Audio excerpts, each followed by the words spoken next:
Thank you. Thank you. Thank you so much. We're back in Sarasota County here in the south part of the county, obviously making progress and bouncing back, and we're really excited to be here at Pelican Alley Restaurant. I know Renee and Tommy are here with us. Where are they at?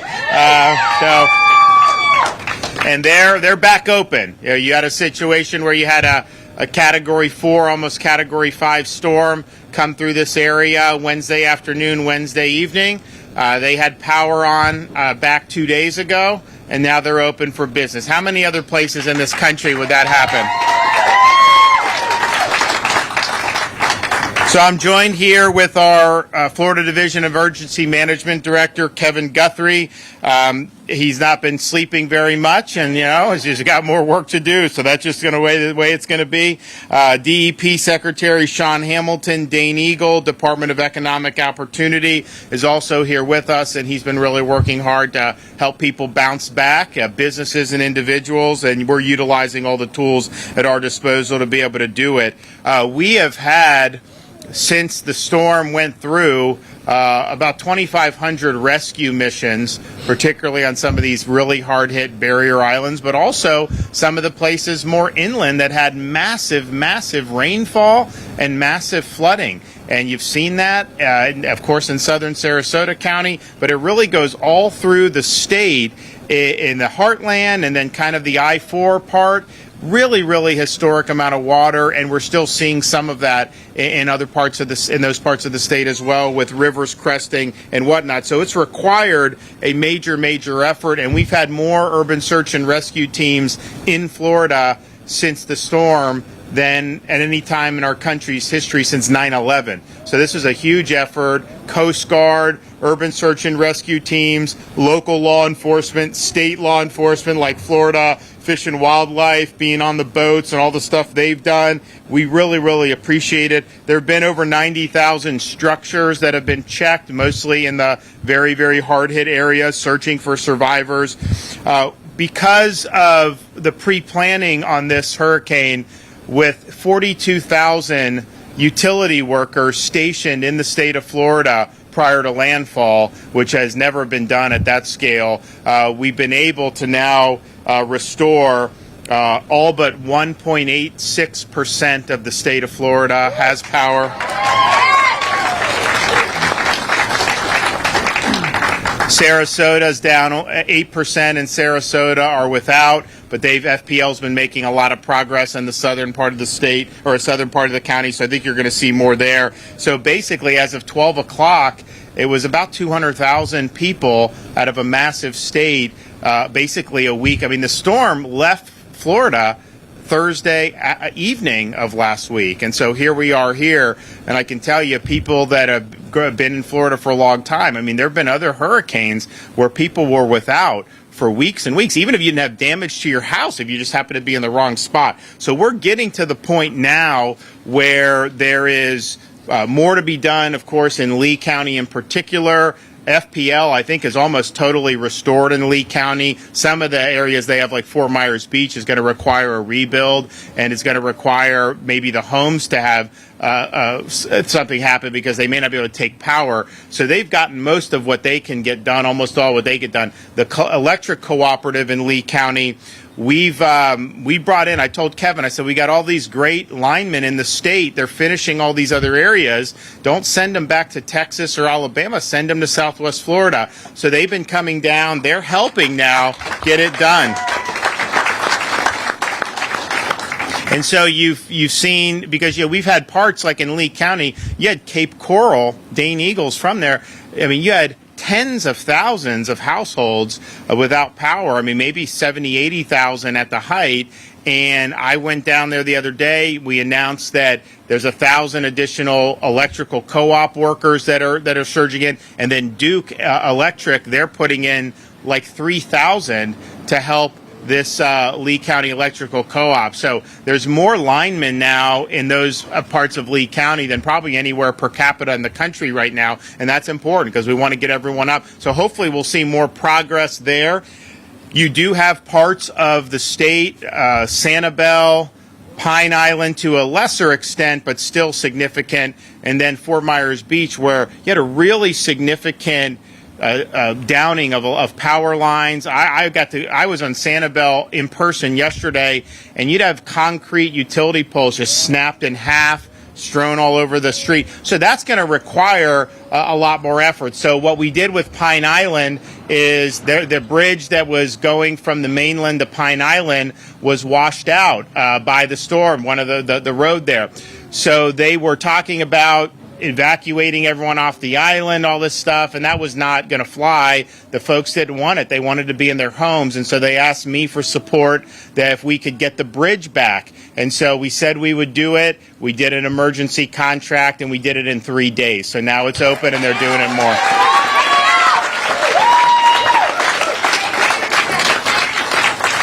So now you saw the Publix trucks going across. The Publix is open there. Fresh stuff again, just like normal.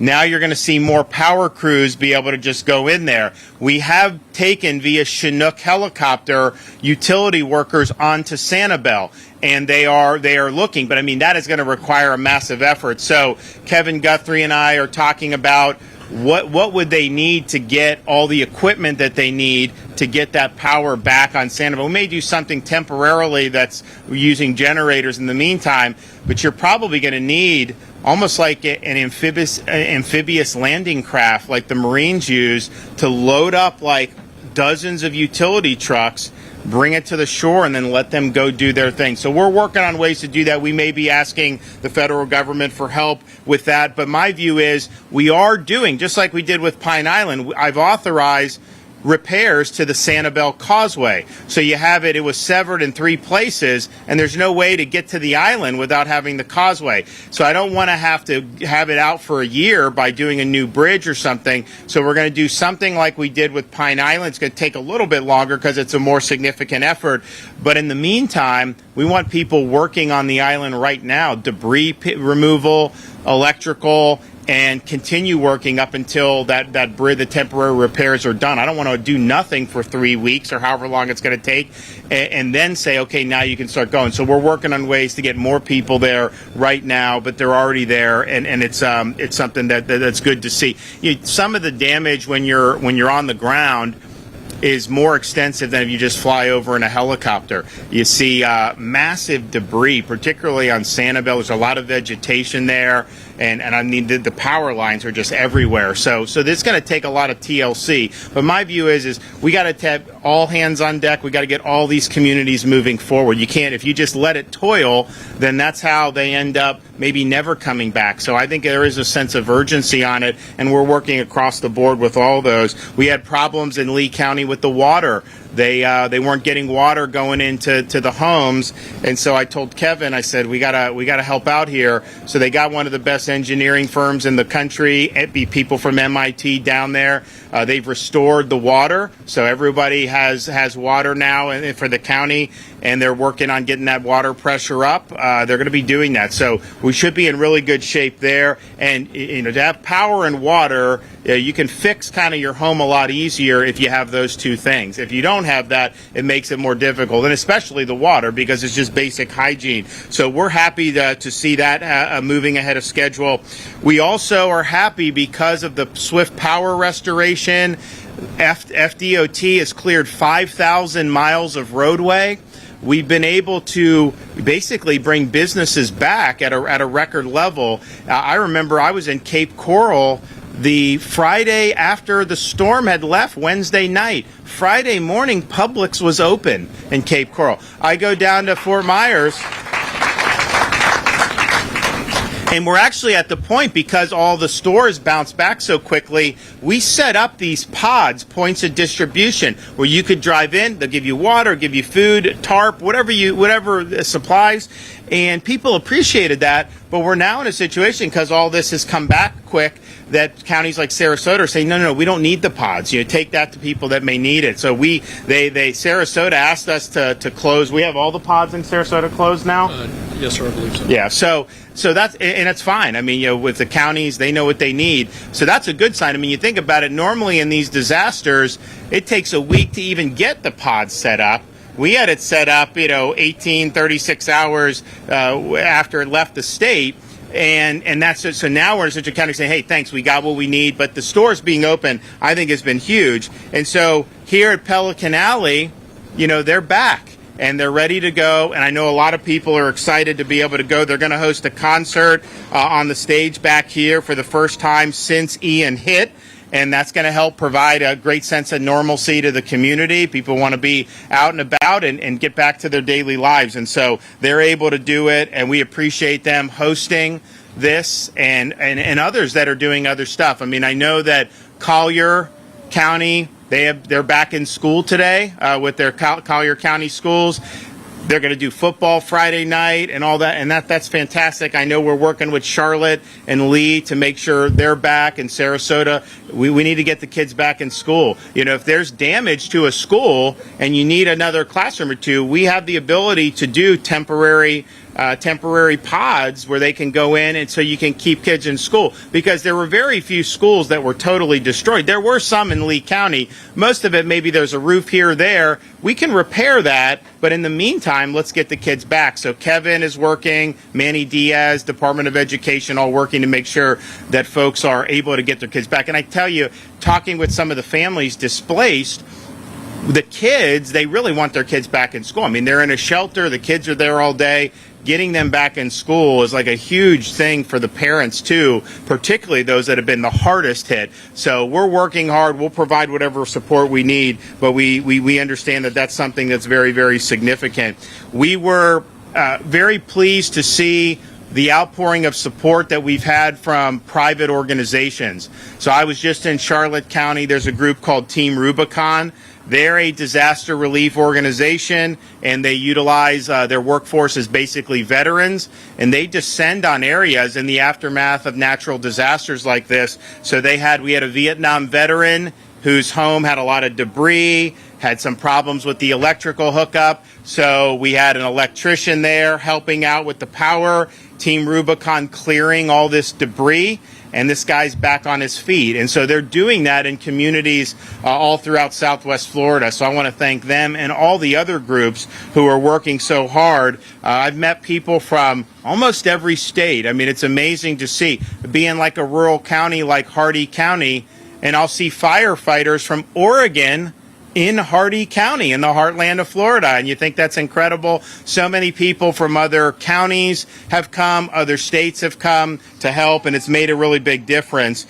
We opened within 6 days, which we think is a record for a storm of this magnitude, a disaster recovery center in Fort Myers, and that will have FEMA assistance, business assistance through Florida's programs, and then Jimmy Patronis, the CFO for Florida, has all the insurance carriers there. So, I think most of these claims in this part of the state are going to be flood claims, not necessarily wind claims, but they have the private carriers that are mostly the wind insurance, but also National Flood Insurance Program for those flood claims. And so we are preparing to open 2 more tomorrow morning, one in Sarasota County, and that's going to be at Suncoast Technical College in Northport. We're also going to open up another one in Fort Myers at the Fort Myers DMS building on Victoria Avenue. There will also be one in Charlotte coming up this week as well. So these are, you don't have to go to these. You can do this online. You can file claims with FEMA, with your insurance, with flood, all that stuff. But if you have questions, there's going to be the people there that are going to be able to help. And we appreciate everyone that's doing that, and we hope that those will go very quickly. We have Elon Musk provided 375 internet devices for the satellite. And so what I've asked, because we had those at all the pods, as people would come in to get food, water, whatever they needed, they could also contact friends and family via that Starlink internet. As the pods close because of lack of demand, we want to make sure those systems are going out. So to the extent that there's still problems, some places have problems with the cable internet. Some people have more of the telecom that may be a little spotty. I think it's gotten a lot better, but we have those, and we want to deploy those so that they're being able to be used as best that they can. The First Lady, she was really taking the lead on our FloridaDisasterFund.org. So if you go to FloridaDisasterFund.org, you can make a donation or you can text disaster to 20222. And since she launched this the end of last week, it's raised over $37 million for the victims of the storm. And there'll be more on the way. And so that's the type of money that can go. It could go to a group like Team Rubicon to help them expand operations, to help people fix their homes. You know, the thing about the storm and where it hit is it hit areas that have a lot of elderly residents. And I've met a lot of the folks. So you're somebody that may be 85 years old. You may not be able to do the same home repairs that you used to be able to do when you were younger. So you have folks that can come and help out in that regard. So that's something that I think is good, and that's going to be used across the affected areas to help people who kind of fall through the cracks for some of the FEMA relief or some of the other things the state has, and to make sure that people are getting back on their feet. And the one thing that I've seen over the last week is an incredible amount of resilience from people. I've seen people that have lost their whole homes and lived through the storm when the storm surge was up to their chest in their own house. And the only thing they can say is thanks everybody else for everything everyone else is doing. There was no, oh, woe is me. It was, we really appreciate that we have great first responders, that we have folks that had a lot of support for them in this difficult situation. And I think the attitude is, by and large, sometimes in life you get knocked down, and that's not really what counts. What counts is, are you going to get back up? Are you going to get back up and shoulder on? And people are doing that. So just know we're here. We understand how these things go. When I became governor, it was right on the heels of Hurricane Michael that had hit Northwest Florida. And these things fade from the headlines very quickly. The cameras leave very quickly. They're there. Obviously, there's some media that only goes there because they try to use that for an agenda, and we know who they are. But the end of the day is there's going to be other things that are going to happen. There's going to be things. And what I told the folks in Northwest Florida when I became governor is, I understand this is still very real, even months after it happened. And there's going to be a lot of TLC that's going to need to go in to getting the communities back on their feet. So I've been there so many times throughout my 4 years as governor, and we're continuing to do things to help them rebuild. And you know what? They've rebuilt very well. I think they've bounced back in a really strong way. People have wanted to be in Northwest Florida more than they've ever wanted to be. So the pathway, I think, is very, very clear. And especially, you're talking about some of the areas that got hit are some of the number one areas that people have wanted to move to over the last few years. So there's a reason for that, and I think people, by and large, have the view that they're just going to dig in and we're going to get this right. So there's going to be a lot we're going to do over months and even over years with some of the stuff that we're doing. But that's just what you have to do. So we're in it for the long haul. We understand that the need for that, and the needs are not going to be the same in every community, but there are going to be needs across the state. So I'm happy to have had a lot of people working really hard, not just over the past week, but lead the week leading into this. And to be honest, these are things that you have to practice going into a hurricane season. And so we take pride in that in Florida, to have strong disaster response. And I think you've seen that with what Kevin Guthrie and his team have done. So Kevin, why don't you come up and give an update?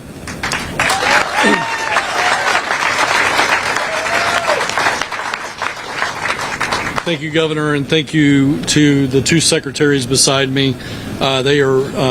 They've been here with me the entire time, including the time leading into this particular disaster. So thank you, Dane, and thank you, Sean, for your coordination, cooperation, and help. More than 4,900 mission requests have been put into the State Division of Emergency Management. About 4,000 of those have been completed, and the rest are being processed and completed as quickly as we possibly can. I continue to be amazed by the coordination and collaboration between not only our state partners and local partners, but also private partners. Everyone is, as the governor has said, everybody, it's all hands on deck. I mean, even just recently with this Vietnam veteran, we called at 2 hours notice a group, power design group out of Tampa, and said, hey, we got a Vietnam veteran that needs help. Can you help? They dropped everything they were doing and rushed right to the scene and started installing an electrical panel and a generator. So again, my thanks to Bobby Bryan and the power design group for their help early this morning with that Vietnam veteran. Nearly 36 million bottles of water distributed statewide, more than 9.5 million MREs distributed statewide, more than 187,000 bags of ice, more than 500 generators are currently deployed around the state.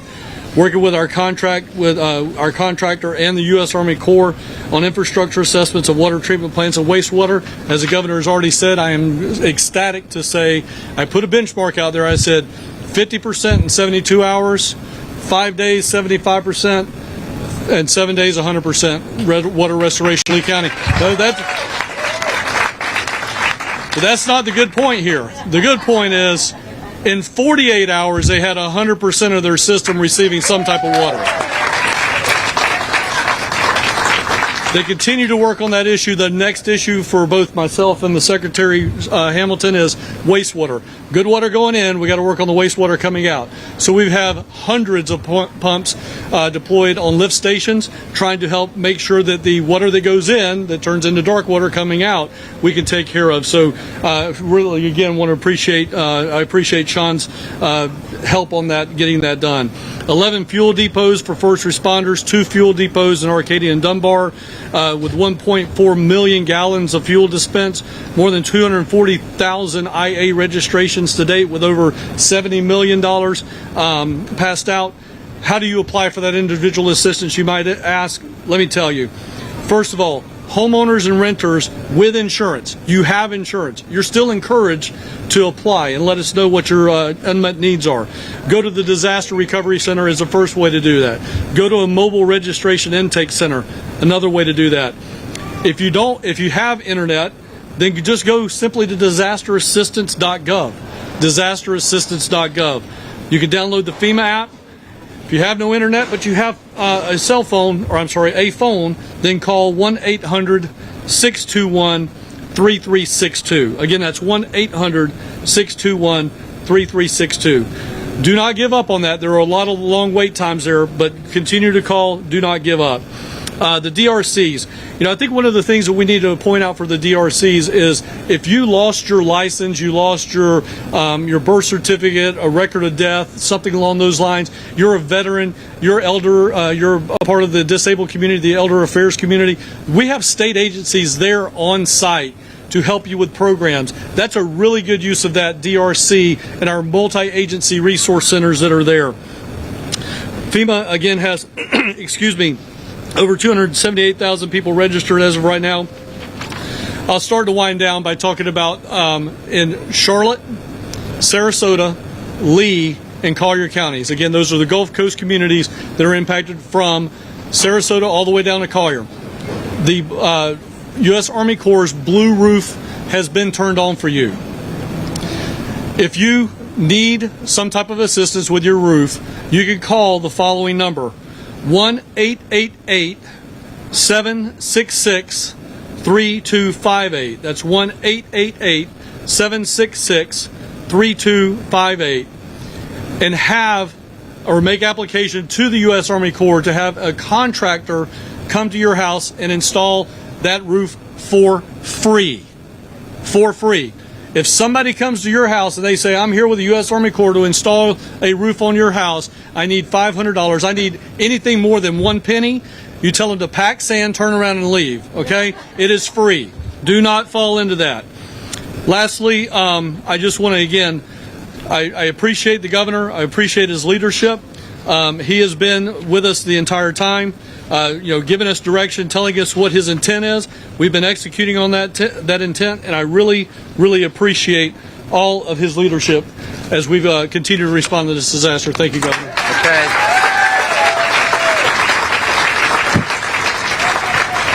All right, Sean Hamilton. Thank you, Governor. And just to echo a couple things from Director Guthrie, there's a simple leadership formula, right? The right leader at the right time during your greatest need.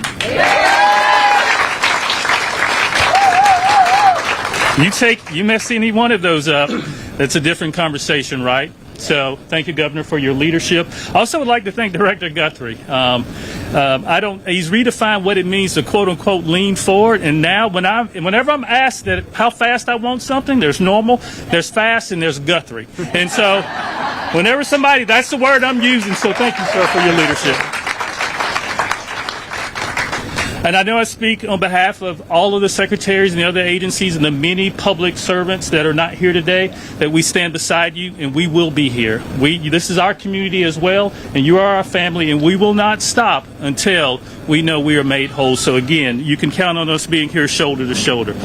Kevin mentioned the coordination across state, federal, and local agencies. It has been phenomenal, and again, the resources you're hearing about, it's because of this leadership, but it's also because of the support and coordination that we're seeing across the board. I would like to share a few details about what we're doing and what's going on. You hear about power, right? Power is important, but I have to believe a close second is water. You know, that is a very close second. So the effort to restore drinking water resources is nothing short of phenomenal. There was a question asked, and candidly, there was a lot of concerns that we're not talking days, we're talking weeks and months just to see water going through pipes. And to hear what Kevin's talking about on the restoration, that speaks to the efforts of a couple of different people. And I just want to call attention to them because they're working in the shadows, they're working at night, they're not sleeping, and those are some of the same folks that suffered some of the same impacts. And so your utility workers who are part of your community should be acknowledged, and when you see them, please thank them. Again,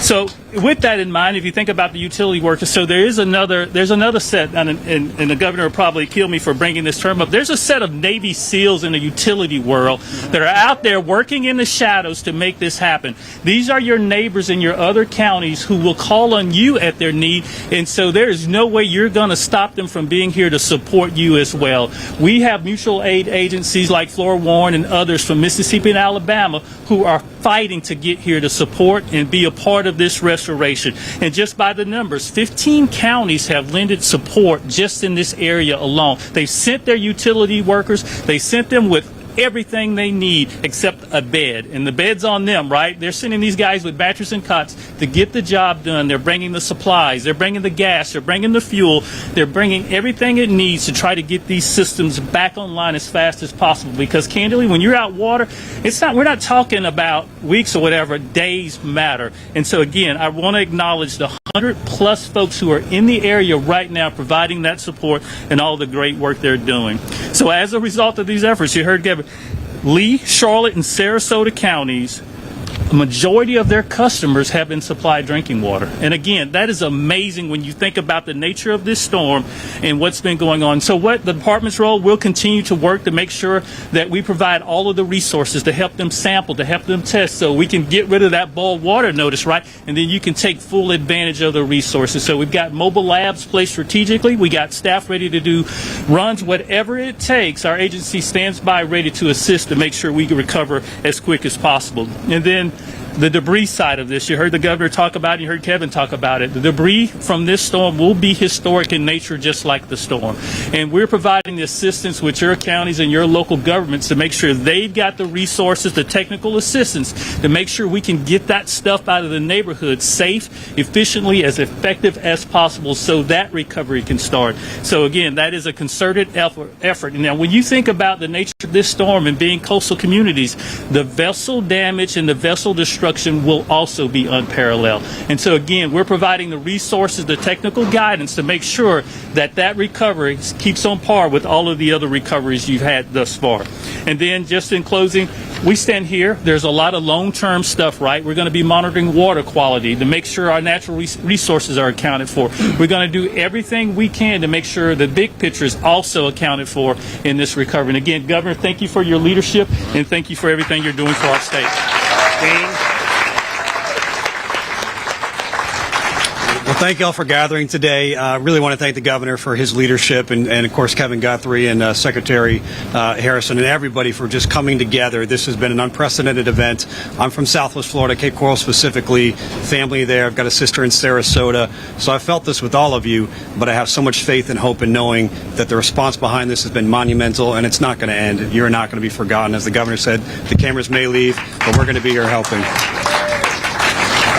My job at DEO under the governor's leadership is to work on economic recovery. We do that any given day, on blue sky days. And thanks to the governor's leadership and Freedom First principles, we have had an economy that has outperformed the nation in every measure. Our unemployment rate is 2.7% compared to 3.7% at the federal level. We're not immune to inflation and supply chain issues that seem to be coming down from the federal government, but we've been getting ahead of it. We've been hedging against it. And because of that, we're able to withstand disasters like this. We might have a setback, but we are going to bounce back. And we've got some tools to help you do so.